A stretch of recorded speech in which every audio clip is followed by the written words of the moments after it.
menempuh pendidikan S1 kemudian S2, apakah dorongan dari pribadi atau mungkin ada dorongan dari Amimu juga yang mendorong Bulik untuk semangat belajar, sekolah lagi?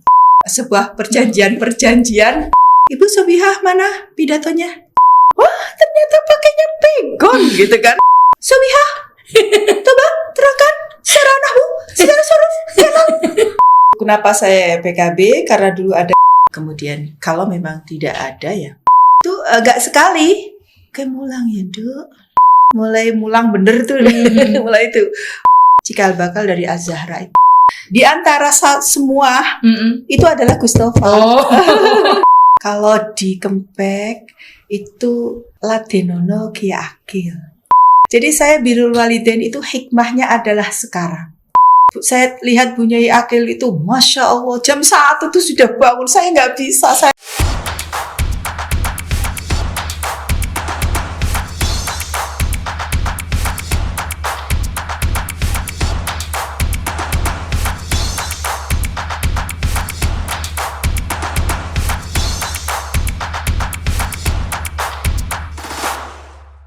Oke, sahabat podcast semuanya, sahabat podcast khas ya.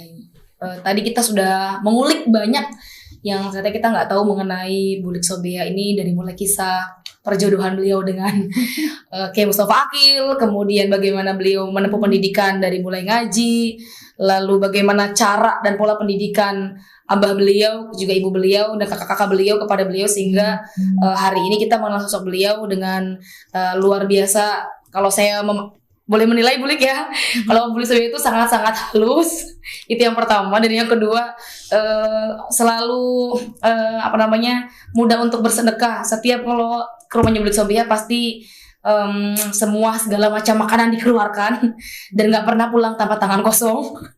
Pasti selalu bawa bingkisan. Itu berarti ada nilai-nilai pendidikan untuk asih dan sayang kepada orang lain dari tentunya orang tua beliau dan juga kakak-kakak beliau. Nah, berikutnya kita akan mengulik lebih dalam lagi mengenai bagaimana kemudian tadi kita sampai pada Bulik menikah, kemudian belajar di sini sampai di kampung Kempek yang masih kampung Jipung. Kemudian Kiai Mustafa Amimu memberikan kesempatan untuk Bulik tetap ngaji bersama dengan beliau tentu langsung. Jadi ternyata suami beliau tidak hanya sekedar suami tapi juga secara otomatis sebagai guru untuk Bulik Sobihah belajar banyak hal. Nah, kemudian saya tahu Bulik di CV ini dari tim podcast nih, Bulik ternyata sempat S1 juga kuliah, kemudian sampai S2 juga selesai. Kira-kira sedikit bercerita gimana perjalanan pendidikan formalnya? Kan sejauh ini kan kita tahunya semua pendidikan Bulik itu adalah pendidikan dari TK kemudian formal, setelah di Sarang itu kan benar-benar informal, hanya ngaji kitab saja. Mangga. Jadi karena waktu itu adalah ada tuntutan untuk strata pendidikan. Jadi mumpung kita ada kesempatan ketika itu dan diperbolehkan ketika itu, maka kita ambil S1. Dan itu waktunya juga tidak menyita untuk full gitu, enggak. Itu sudah punya anak? Udah punya anak 4 saya. Udah punya anak 4, sudah yang terakhir ya. Sudah yang terakhir. Kemudian saya tempuh 2 tahun bolak-balik, dan itu hanya Sabtu Ahad, kalau saya Jumat Sabtu Ahad ya.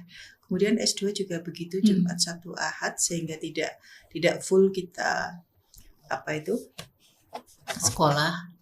Dan itu juga tidak dari pagi sampai sore gitu, tidak. Alhamdulillah selesai dengan waktu yang tepat. Artinya tidak molor loh. Karena kita punya teman yang ketika S2 itu ya, namanya Jafar Safawi ya.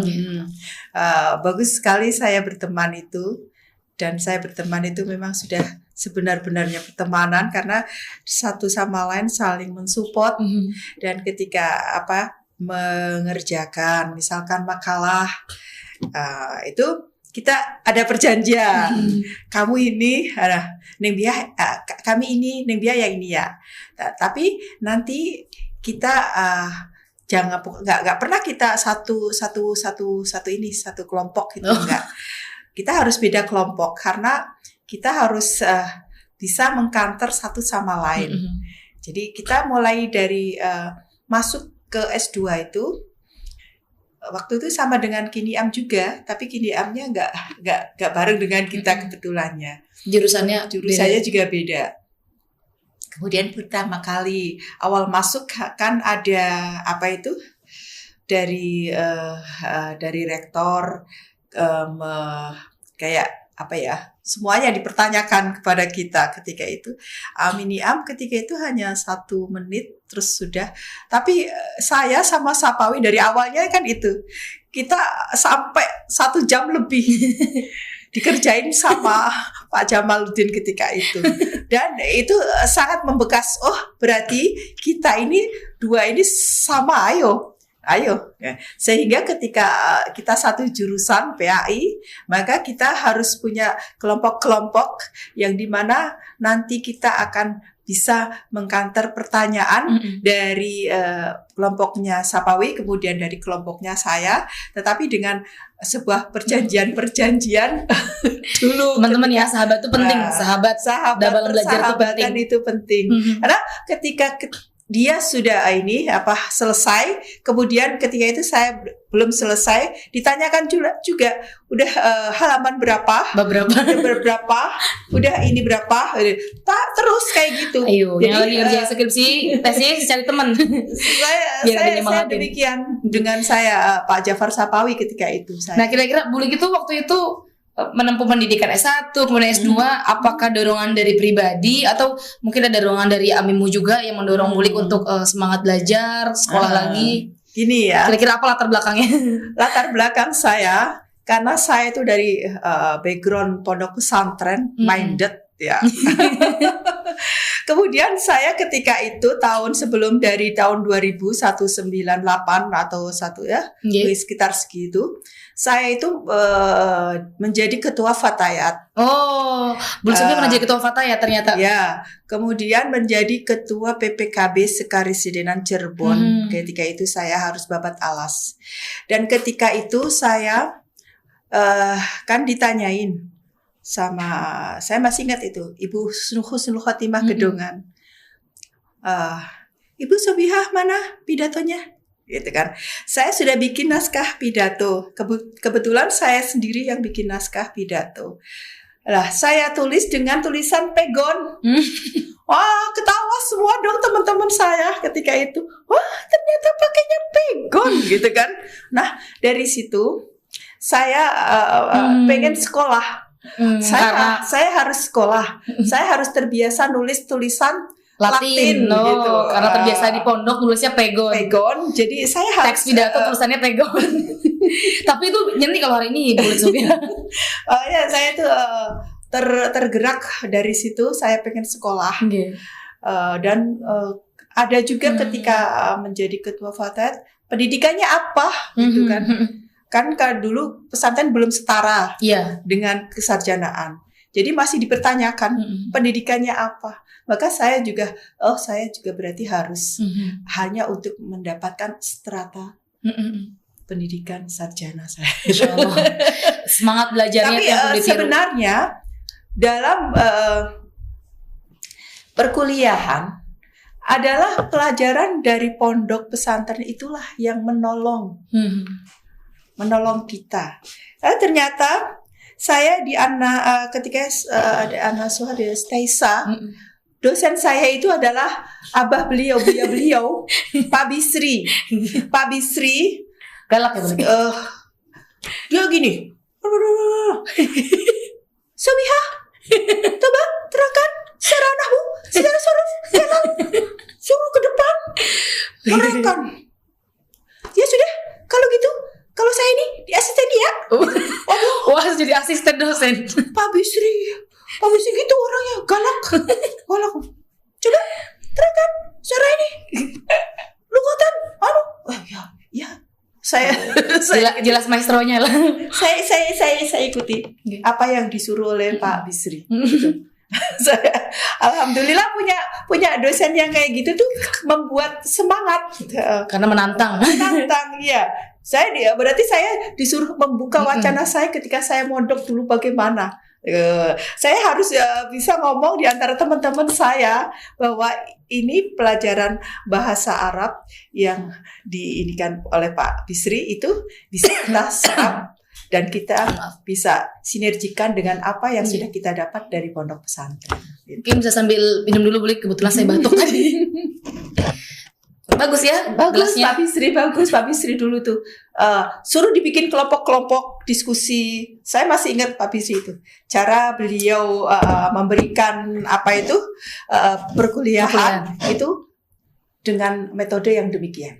Anaknya suruh, ayo sini langsung suruh depan, langsung ini.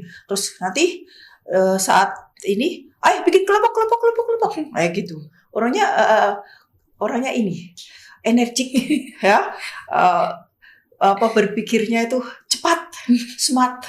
Maka tidak heran mempunyai putri yang kayak Mbak Nadia begini. Alhamdulillah itu adalah dari Pak Bisri yang mempunyai pikiran smart yang kayak begitu. Saya senang sekali ketika itu. Abi, saya smart boleh kalau anaknya menuju proses smart insya Allah. Nah, sekarang kita akan bahas lebih ini. Dalam tadi boleh cerita pernah jadi ketua PPKB ya, Forum Perempuan Bangsa Kebangkitan Bangsa ya. Berarti kita kan tahu juga loh Abah Mbak Maimun juga pernah jadi anggota DPR, boleh di DPR. Bukan RI. MPR RI. Oh, MPR RI. Berarti memang secara turunan Bulik Sobiha ini memang dari Abah Maimun ini, Mbak Maimun ada turunan untuk juga khidmah dan ikut berkiprah di negara kita melalui jalur politik. DPRD gitu. Dembang, terus kemudian MPR RI, ya dari faksi P3 kalau DPRD, kalau MPR RI dari utusan golongan dari Kiai Ulama. Dan sekarang juga kebetulan suami Bulik Sobiha, Kiai Mustafa Akil sekarang menduduki sebagaimana dulu Mbak Maimun Zubair di partai P3, sekarang beliau sebagai Ketua Majelis Syariah menggantikan Abah Maimun. Mungkin boleh sedikit cerita bagaimana pengalaman di politik dulu. Iya, karena dulu itu kenapa saya PKB, karena dulu ada euforia politik ketika itu, ketika ada sekian puluh tahun, 32 tahun ada diskriminasi politik ya pada kaum kita, kemudian ada katakanlah ketika itu tidak boleh mengaspirasikan politik ya, maka ketika kejatuhan Presiden Soeharto kemudian ada reformasi, kemudian ada euforia politik, sehingga ketika itu jauh sebelum dari PBNU menyatakan PKB dulu sudah Kempek dulu memproklamirkan diri mendirikan PKB. Itu nanti kalau di Mustafa hafal deh. Kalau saya hanya demikian. Kemudian ketika itu terjadilah PKB kemudian menjadi Partai Kebangkitan Bangsa dan ikut dalam kancah politik ya. Kemudian saya ketika itu menjadi ketua PPKB yang harus babat alas dari nol loh. Ketika itu dari nol kemudian Kiai Mustafa Akil kita menjadi Dewan Syuro PKB sampai menjadikan dari nol menjadi 10 dewan. Itu sebuah prestasi yang luar biasa ketika itu. Tapi memang ketika itu P3 hancur. P3 tidak ada sama sekali dan sampai sekarang di Cirebon belum ada, tidak ada. Kebangkitan. Tidak ada, belum ada. Jadi matur ke Abah, kemudian kalau memang tidak ada ya boleh itu. Tapi lambat laun kemudian ada kakak saya yang mengatakan bahwa nggak baik terlalu banyak di luar. Ya. Kemudian setelah itu lambat laun tahun-tahun berikutnya juga Abah itu saya ingat sekali Abah ketika itu dari luar negeri datang langsung ke Kempek. Beliau ada beberapa kali deh dari luar negeri kemudian datang tuh langsung ke kakak karena Kempek dengan Jakarta itu dianggapnya dekat. Ya. Jadi ketika itu kemudian Abah bilang kue mulang. Itu agak sekali kue mulang ya Duk. Gitu. Kue mulang ya Duk. Itu ada beberapa kali diulang-ulang hal itu sampai mungkin 10 kali ulang. Saya tuh diem aja. Saya sebenarnya mulang, cuman kayak lipstik gitu loh, sedikit gitu. Pokoknya asal ada mulangnya gitu. Tidak fokus, tidak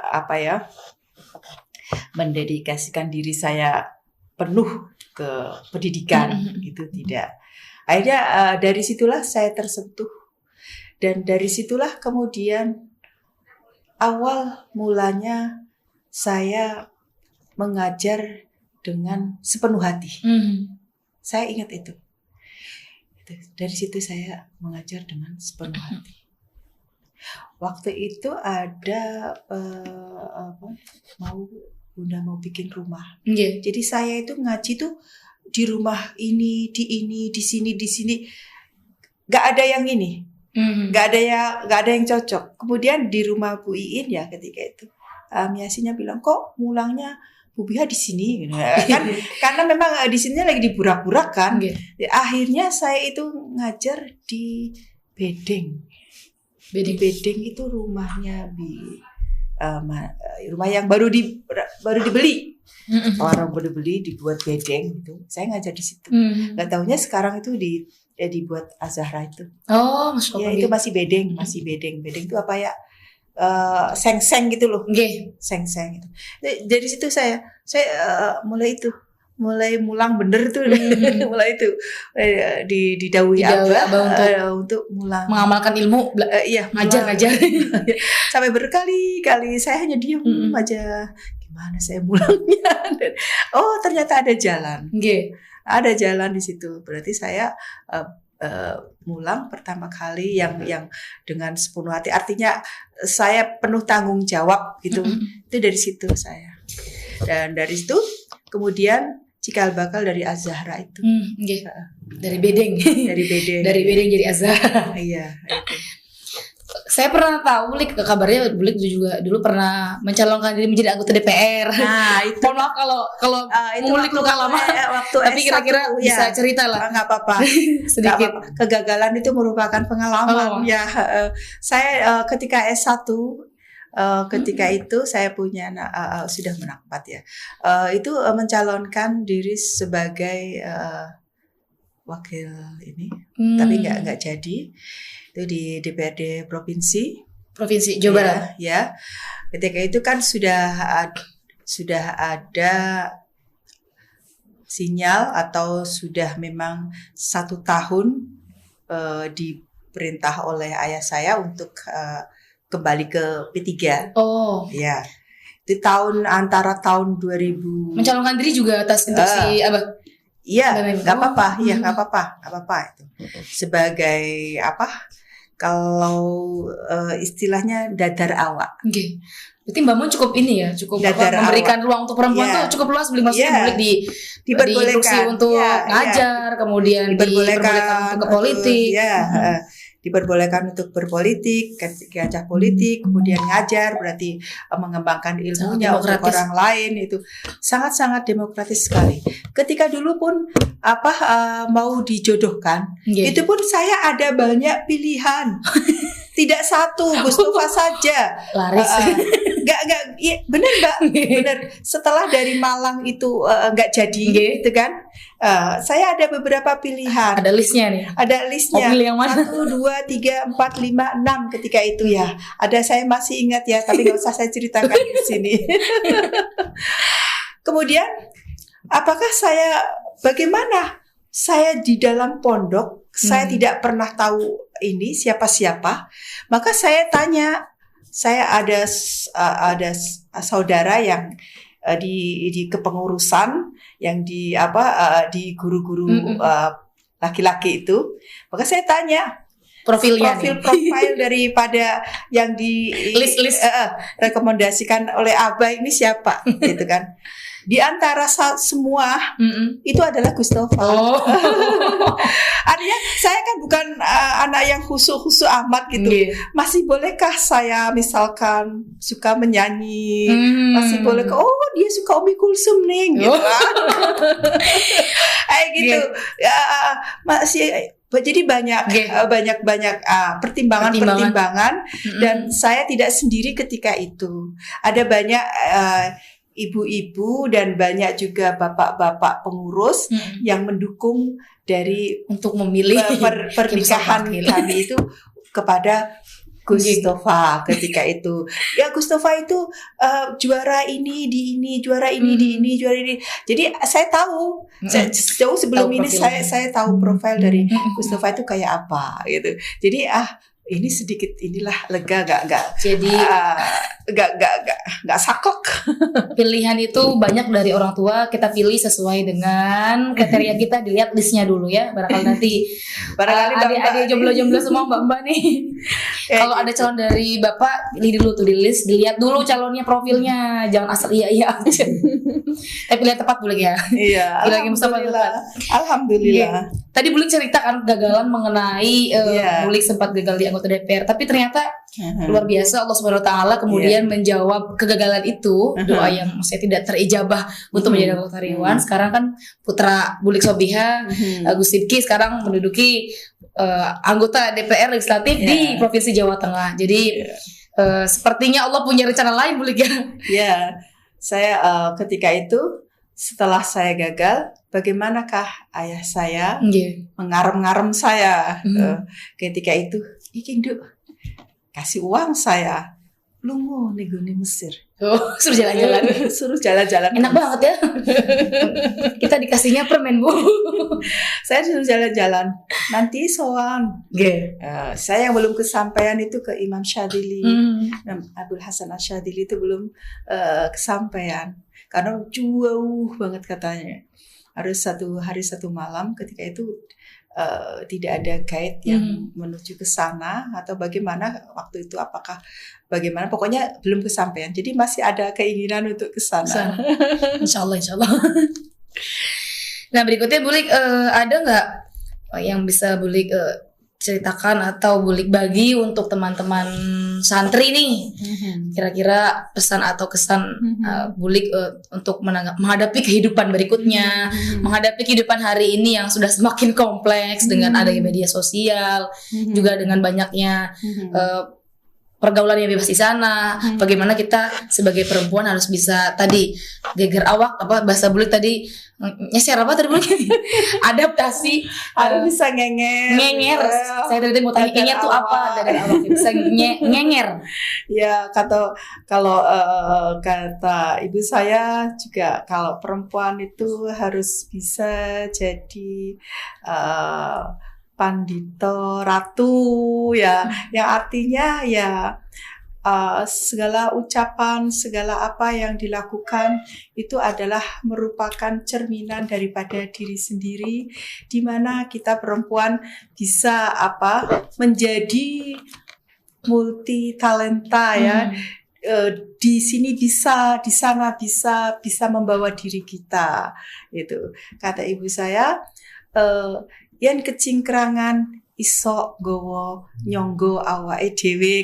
Kalau kita misalkan susah, kita bisa membawa diri kita, bagaimana kita harus memposisikan kita. Tentunya saya di sini sudah 36 tahun ya. 36 tahun itu tidak usia yang sedikit ya. Saya sudah banyak ditempa pengalaman bagaimana saya harus bisa membawa diri di sini dengan adat dan segalanya yang berbeda tentunya, dan juga bagaimana harus bisa mempraktekkan dari apa-apa yang dituturkan oleh orang tua kita. Karena memang ayah saya itu bilang dulu pesen, kuwi yo Nduk, kalau di Kempek itu ladenono Ki Agil. Suruh meladeni Ki Agil. Bapak mertua. Ya, Bunyai Afifah. Kamu jangan serta-merta itu adalah kamu anggap sebagai mertua, tapi itu adalah ayah. Jadi itu adalah bentuk birrul walidain. Karena kita kan tidak mungkin ke orang tua kita. Kita kan sudah dimiliki oleh suami kita. Maka ketika kita meladeni ibu dari suami kita, ayah dari suami kita, itu adalah bentuk dari birrul walidain. Birrul walidain itu tidak hanya kepada orang tua kandung, tapi kalau sudah menjadi menantu maka berbuat baik kepada saya dulu mertua adalah birrul walidain. Jadi kamu ingat itu adalah birrul walidain, maka kamu harus sebisa-bisa untuk birrul walidain. Mumpung ada kesempatan birrul walidain. Jadi itu saya ingat itu. Jadi saya birrul walidain itu hikmahnya adalah sekarang. Dulu bagaimana saya lihat Bunyai Agil itu, Masya Allah, jam 1 tuh sudah bangun. Saya nggak bisa, saya nangis di dapur itu. Karena belum bisa saya dengan cara-cara orang sini yang harus begitu. Saya nggak bisa, saya nangis. Terus nanti Kak sama Mbok Tarimah, udah jangan nangis. Itu. Tapi itu benar-benar tempaan yang harus kita lakukan, dan itu banyak hikmahnya. Ketika saya sudah tua seperti sekarang, itu pelajaran yang sangat berharga sekali. Berarti Bulik cukup mengenal Nyai Afifah ya sepanjang hidupnya, semasa hidupnya. Orangnya tuh benar-benar perfect. Perfect mau untuk ukuran sekarang loh ya. Perfeksionis ya. Iya, orang harus serba sempurna. Iya, karena apik. Kan orang Jawa orang sini bilang apik. Apik, benar-benar apik. Ini harus begini, ini harus begini. Memang benar apa yang dikatakan beliau. Bukan rewel, bukan. Tapi itu sebenarnya harus begitu terap-terapnya. Dan beliau tidak mengenal itu semua. Dia mengenal itu di mertuanya, Nyai Mas Fatimah Zahra. Itu kan kode-kode atau pakem-pakem yang dilakukan seorang putri kedaton. Karena kan kedaton ya, Mas Fatimah Zahra. Berarti cukup cukup mendalam juga terpaan pendidikan dari ibunya Ifahimah, juga kemudian dari ibu mertua. Artinya ibu saya yang membentuk Bulik hari ini adalah tentu kehidupan dari sebelumnya, orang tua, keluarga, bapak dan ibu beliau, kemudian juga kakak-kakaknya, adik-adiknya. Mbah saya apalagi, ya Allah, sampai jalan itu saya itu diatur. Saya itu harus istilahnya kalau sekarang catwalk ya. Ya, saya diberi sandal, ada sandal jepit, ada sandal jinjit, ada sepatu. Kemudian saya harus jalan dari sini ke sana bolak-balik itu. Mbah saya di depan, ibu saya di depan. Salah langkahnya.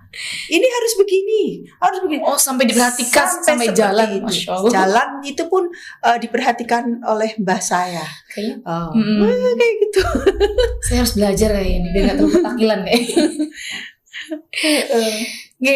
Mungkin itu tadi kisah tentang Bulik Sobia. Banyak sekali yang kita bisa ambil dan gali yang kayaknya teman-teman, sahabat-sahabat juga belum pernah tahu ini sebelum-sebelumnya. Dan hari ini juga beliau terlibat dalam berbagai macam aktivitas organisasi. Beliau juga salah satu dari ketua provinsi di Provinsi Jawa Barat sebagai ketua Jam'iyah Perempuan Pengasuh Pesantren dan Mubaligho. Kemudian juga beliau juga dosen juga hari ini, dosen di Sekolah Tinggi Ilmu Ekonomi Syariah HAS, dan juga beliau adalah salah satu dari pengasuh, karena Kiai Mustafa adalah pengasuh sepuh di pesantren ini, juga beliau adalah ibu pengasuh utama di Pondok Pesantren HAS Kempek. Bulik, semoga sehat selalu. Amin. Kemudian terus memberikan inspirasi untuk kita semua. Nggak usah enak-enak untuk memberikan kami warning dan peringatan jika ada beberapa hal yang memang harus diperbaiki. Dan insya Allah semoga panjang umur, mendampingi Kiai Mustafa Akil dan juga mendampingi kami semua. inilah podcast kita hari ini. Terima kasih banyak sahabat-sahabat podcast semuanya yang sudah menyaksikan podcast ini dari menit ke 0 sampai ke menit ke 60 ini. Semoga apa yang kita gali hari ini bisa memberikan kita inspirasi dan memberikan kita kemanfaatan untuk bekal semangat kita menjalani kehidupan sebagai perempuan, sebagai santri putri, sebagai seorang ibu rumah tangga, sebagai seorang menantu. Tadi banyak sekali yang kita bisa dapatkan hari ini dari cerita Bulik Sobihah Maimun. Nah, teman-teman jangan lupa ya, kita jangan cuma sekedar nonton aja. Kalau watch tuh pasti harus, tapi jangan lupa subscribe. Subscribe Instagram Haskepek, Facebook Haskepek, dan juga terutama YouTube Haskepek. Diklik di sini atau ada tulisannya nggak nih ya? Di subscribe, di like, dan di share yang banyak ke teman-teman semua agar kita bisa semakin banyak memberikan syiar-syiar dakwah dan memberikan informasi-informasi yang baik dan informasi yang memberikan semangat dan menggugah kemauan kita untuk terus menjadi berkembang lebih baik. Terima kasih banyak. Saya moderator, MC, host. Saya host di podcast Comeback ini undur diri. Terima kasih banyak. Saya Nasya Barnamij. Wassalamualaikum warahmatullahi wabarakatuh.